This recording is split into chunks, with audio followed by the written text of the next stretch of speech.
Hello दोस्तों, इस video में हम डिस्कस करेंगे पेस्टल एनालिसिस के बारे में। पहले हम यह देख लेते हैं कि इसका नीड्स क्यों पड़ता है। बिजनेस चाहे कोई भी हो, उसे बहुत से फैक्टर्स अफेक्ट करते हैं जिनसे वह घिरा रहता है। इसे बिजनेस इन्वायरमेंट कहते हैं। इनमें से कुछ फैक्टर्स पर बिजनेस का पूरी तरह से कंट्रोल होता है और कुछ फैक्टर्स पर बिल्कुल भी कंट्रोल नहीं होता है। जिन फैक्टर्स पर पूरा कंट्रोल होता है वो बिजनेस की इंटरनल फैक्टर होते हैं। इसे कहते हैं micro environment. For example customers, suppliers, competitors etcetera. तो जिन फैक्टर्स पर बिजनेस का कंट्रोल नहीं होता है वो होते हैं एक्सटर्नल फैक्टर, जिसे बोलते हैं मैक्रो इन्वायरमेंट। बिजनेस के लिए ज़्यादा इम्पॉर्टेंट है कि वो मैक्रो इन्वायरमेंट यानी एक्सटर्नल फैक्टर को अच्छे से एनालाइज करें, क्योंकि ये इसके कंट्रोल में नहीं होते हैं, बट इसे इन्हीं के अकॉर्डिंग चलना होता है।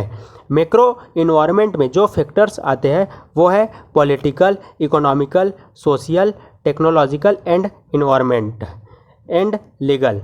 इन फैक्टर्स को एनालाइज करना ही तो पेस्टल एनालिसिस होता है।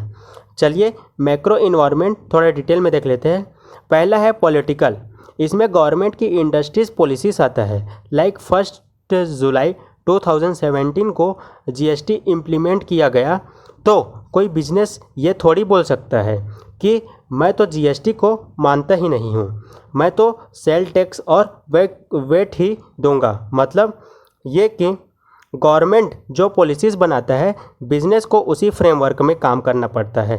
इसी तरह से फेयर कंपटीशन करवाने के लिए भी गवर्नमेंट पॉलिसीज़ बनाते हैं, ताकि कुछ लोग ग्रुप बनाकर कॉम्पिटिटर्स को कंपनी से बाहर निकालने के लिए कॉस्ट से लेस में प्रोडक्ट सेल ना कर सके। इकोनॉमिक इन्वायरमेंट में आता है interest rate, demand and supply, public spending. मतलब गवर्नमेंट पब्लिक स्पेंडिंग फेयर के लिए कितना और कहाँ स्पेंड कर रहा है।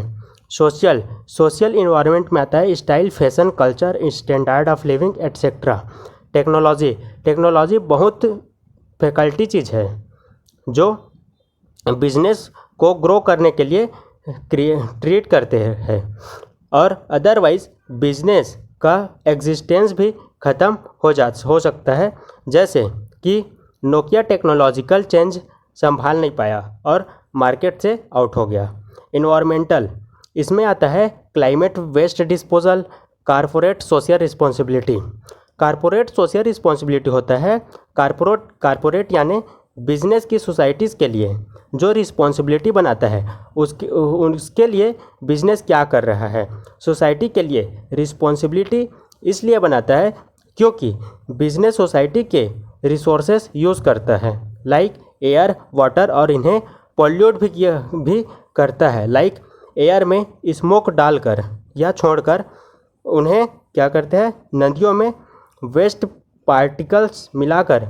तो इसकी क्षतिपूर्ति के लिए बिजनेस की रिस्पॉन्सिबिलिटी बनता है कि बदले में सोसाइटी के लिए कुछ करे, जिससे कि पब्लिक की नीड्स या डिमांड पूरी हो सके। लीगल, इसमें आता है tax, labour law, advertising policies, consumer law, other business related policies.